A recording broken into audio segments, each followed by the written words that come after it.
প্রদেশ, যার geographical area 10,491 square kilometre areas, population maximum 40 lakhs। কিন্তু সময়ের সঙ্গে সঙ্গে এবং দেশের যশস্বী প্রধানমন্ত্রী নরেন্দ্র মোদীজির যে উদ্যোগ, যে গত 12 বছর যাবৎ সমগ্র দেশকে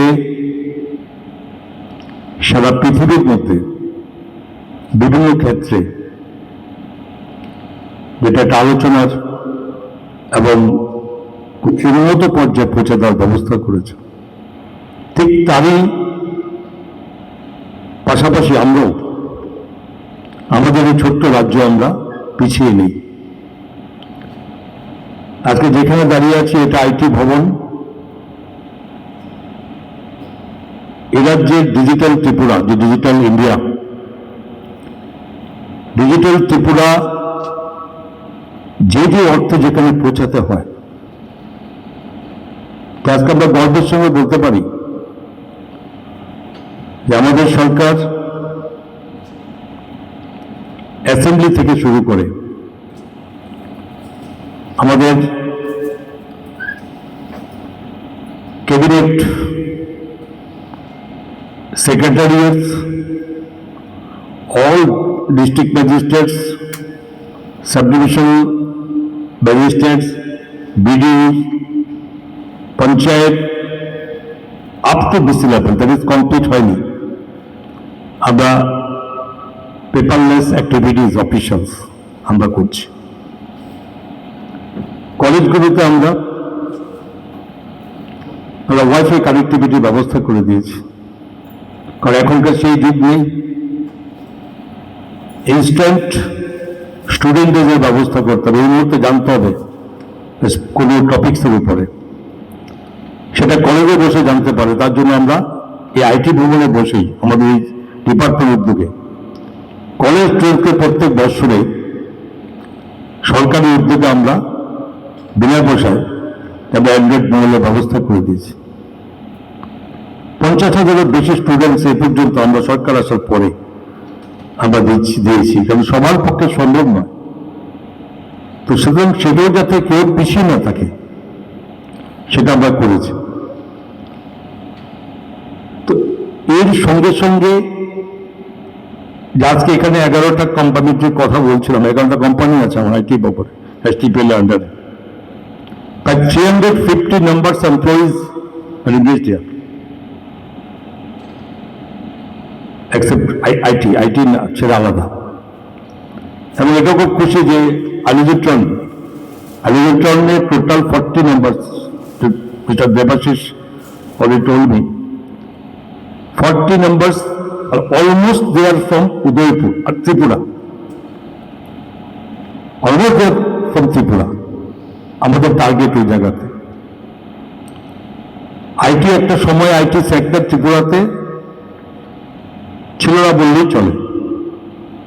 আমরা তো দেখেছি সরকার আসার পরে যখন আমরা বাইরে যাই, বিশেষ করে কর্ণাটক হোক, মহারাষ্ট্র হোক, চেন্নাই হোক, হায়দ্রাবাদ, এই সমস্ত জায়গায় গেলে দেখা যায় সেখানে আইটি সেক্টর কিভাবে দাঁড়িয়ে আছে। এবং আমাদের এখানকার ছেলেমেয়েরা যারা আইটিতে যারা পড়াশোনা করেছে তারা সবই অলমোস্ট টোটালি বাইরে, সমস্ত রাজ্যে বিভিন্ন জায়গাতে তাদের এই ব্যবস্থা করতে হয়েছে। তো এটা আমাদের মধ্যে উপলব্ধ হচ্ছে না, আমাদের ছেলে মেয়েদেরকে আমাদের এখানেই রাখতে হবে। তার জন্য আজকে বিভিন্নভাবে এগিয়েছে। আজকে এখানে ইলেকট্রনিক বলছে টোটাল প্রায় সবাই ত্রিপুরা। আমি একটু আগে বলছিলাম আইটি ডাইরেক্টরকে, যেসব কোম্পানিগুলো এখানে আমাদের সঙ্গে কোলাবোরেশনের মধ্যে আসে সেখানে কম্পালসারি বলবো, এখন থেকে আমরা বলা শুরু করেছি, যে যে ক্রাইটেরিয়া বা যে কোয়ালিফিকেশন যদি ত্রিপুরাতে থাকে তো ত্রিপুরার ছেলেমেয়েদেরকে নিতে হবে। যদি না থাকে আমার সেই কোয়ালিফিকেশন তাদের মধ্যে, তাহলে তাহলে তারা সেখানে বাইরে যেখানে তো প্রয়োজন সেখানে নিতে পারবে। এবং আইটি কে ডেভেলপ করার জন্য যেমন এয়ারটেলকে আমরা দিয়েছি জায়গা,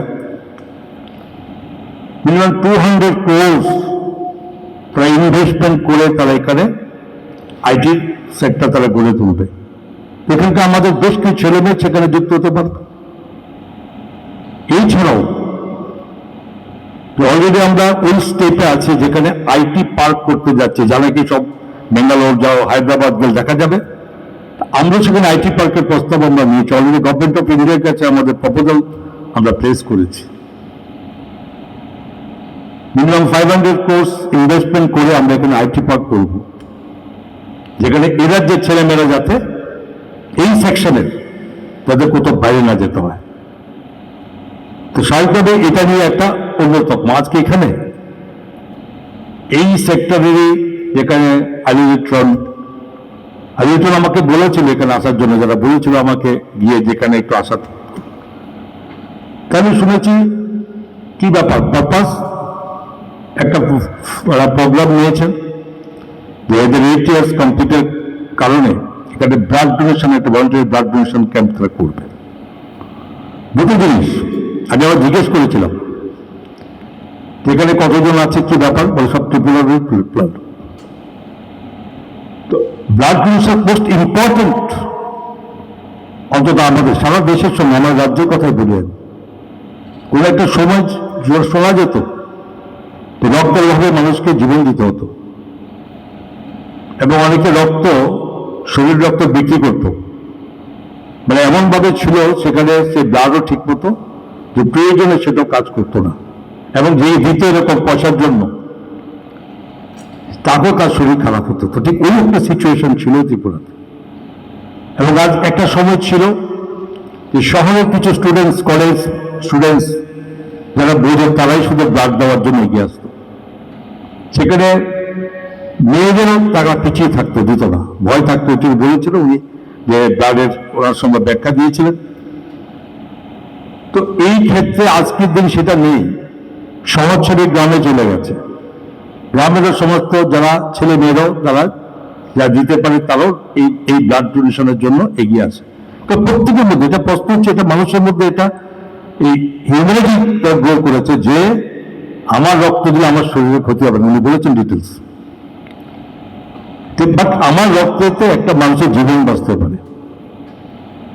সমাজে অনেক কাজ করে, অনেক কিছু দান দেন হয়, কিন্তু ব্লাড ডোনেশনের ক্ষেত্রে যে দান হয় সেটার কোনো মূল্য নেই, সেটা কোনো কম্পেয়ার করা চলে অন্যজনের সঙ্গে, কারণ তার সঙ্গে সম্পর্ক এটা মানুষের জীবন রক্ষা করা।